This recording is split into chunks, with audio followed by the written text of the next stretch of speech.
পুলিশের প্রতি আমরা দায়ী করছি পুলিশকে। কেন ওনারা এত সিরিয়াস অবস্থায় কেন আমাদের বাড়িতে ফোন করলো না?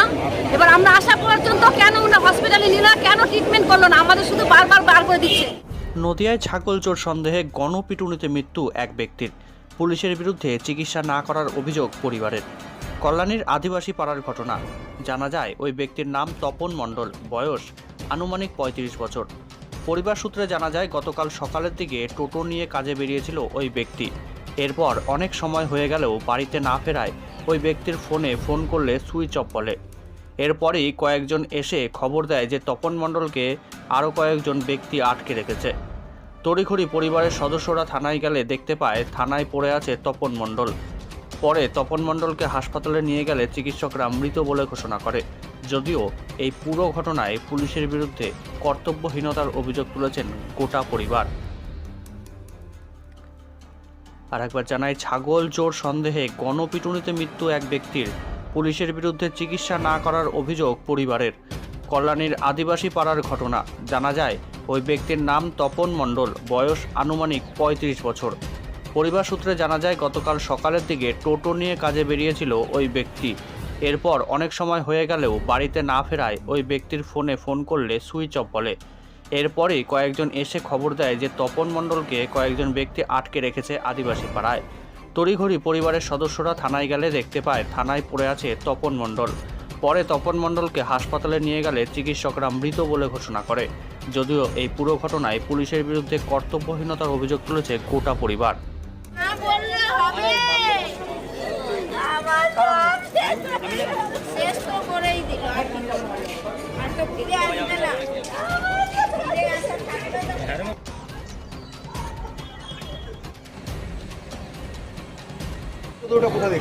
কি নাম ওনার নাম কি?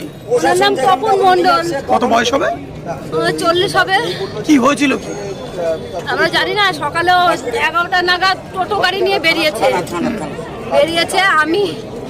আমরা বাড়িতে ছিলাম, আমি এক জায়গায় অনুষ্ঠানে গেছিলাম কীর্তনে। সেইখান থেকে এসে দেখি ফোন করছি, দেখি ফোনে সুইচ অফ। আইলাম হয়তো চার্জ ফার্জ নেই, ফোনে সুইচ অফ। মেয়ে বলছে মা বাবা কোথায়? আমি বললাম এখন আসেনি। তো বললো দুজন লোক এসছে 5 নম্বর থেকে, যেরকম ওরকম তপনের বাড়ি। বললাম হ্যাঁ। বলে ওর ওইখানে আটকে রেখেছে। কি আটকে রেখেছে? ওনারা রেখেছে নাকি? আমি বললাম কিসের জন্য? বলে জানি না, আপনারা গেলে ছেড়ে দেবে। তাই আমি বললাম ছেড়ে দেবে তাহলে বলো হচ্ছে কি আমি এবার উনি বাড়ি ছিল না, ওনার ফোন করেছি আমার শাশুড়ি। ফোন করে আমার মেয়েকে দিয়ে ফোন করলাম, মেয়ে বললো এরকম বাবারে এসে দেখি কাকা বললো ডাইরেক্ট আগে হসপিটাল যাই, থানায় যাও, থানায় ওনারা ওখান থেকে নিয়ে আসবে যদি কোনো ঝামেলা হয়। দেখি থানায় এসে দেখি এরকম মরে পড়ে রয়েছে। কে? ওই আমার স্বামী। কি নাম? তপন মণ্ডল। দেখি পেট ছাপ করে দিয়েছে। ম্যাডাম বললো সিকিউরিটি গার্ড থানায়, উনি বললো বমি ফমি করেছে বাথরুমে গিয়ে। ও তখনও ওরা কিছু ট্রিটমেন্ট করেনি, আমাদের ধরতেও দেয়নি, কাছে যেতে দেয়নি। থানায় এসে মারা গেছে? হ্যাঁ, আমি জানি না কখন মারা গেছে, আমাদের দেখি মরা থানায়। হ্যাঁ, এরকম বসে রয়েছে বারান্দা, এরকম দেয়ালে না এরকম করে ঘাড় করে বসে রয়েছে। আমি বললাম কেন মারা গেল, কিভাবে মারা গেল, কি হয়েছিল কিছু জানতে পারেননি? হ্যাঁ, মেরেছে ওই যে গায়ে চোখে মুখে স্পট করে। কারা মেরেছে? পুলিশ মেরেছে না, ওইখানের পাবলিক মেরেছে। পুলিশও হয়তো মেরেছে, পাবলিকও মেরেছে। পুলিশ যদি কি কারণে মারলো সেটা আমরা যদি জানতাম তো আমি যে করতাম। পুলিশ কি কারণে মেরেছে, পুলিশ আমাদের সামনে হচ্ছে এগুলো। এবার পুলিশ তো সেটা দেখবে সিরিয়াস অবস্থা লোকটা, তাহলে তাকে তো আগে থানায় ভর্তি ট্রিটমেন্ট তো করবে। না করে ওইখানে পড়ে রয়েছে কেন? আমাকে বললো মানে হাসপাতালে ট্রিটমেন্ট কোনটা আনা দরকার ছিল। হ্যাঁ, উচিত ছিল কি ছিল না। তো তারপরে এসে দেখি ও মনে হয় কখন মারা গেছে জানি না। ওনারা মরা নিয়ে এসছে না, ওনারা মেরেছে, ওনারাই জানে সেটা। এখন আমরা দায়ী করছি পুলিশকে।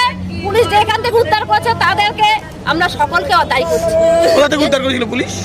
পুলিশ 5 নম্বরে, আমাদের তো ঠিকানা দিয়েছে 5 নম্বর, ওনারা হয়তো সেখান থেকেই নিয়ে এসছে। 5 নম্বর কোর্ট? 5 নম্বর এই যে আদিবাসী পাড়া 5 নম্বর। ওটা কোন 5 নম্বর কাকা? আদিবাসী পাড়া। ওনার বাড়ি কোথায়? আমাদের নতুন পল্লী চৌমোড়ে 4 নম্বর ওয়ার্ড। কি চাইছেন আপনারা? আমরা চাই পুলিশের শাস্তি হোক, আর যারা এটা করেছে তাদেরও উপযুক্ত শাস্তি হোক, আমরা এটা চাই। আপনি কে হন? আমি ওর স্ত্রী। কি নাম আপনার?